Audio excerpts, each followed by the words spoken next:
composition donc, sur la station 8 qui est plutôt équilibrée, donc avec des personnages de part et d'autre, et évidemment le Christ au centre.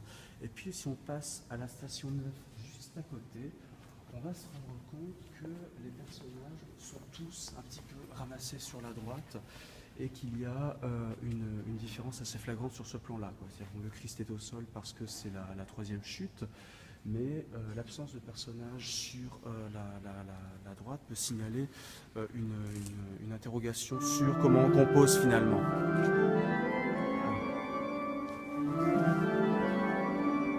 Voilà, et là on retrouve une composition plus équilibrée justement avec les personnages de part et d'autre. On arrive sur la station 12, donc c'est là que le Christ est mis sur la croix.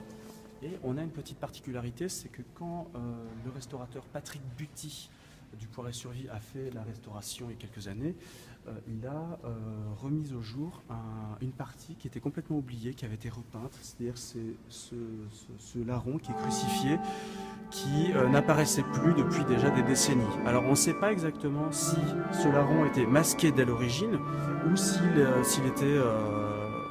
était présent et qu'il a été ensuite plus tard effacé.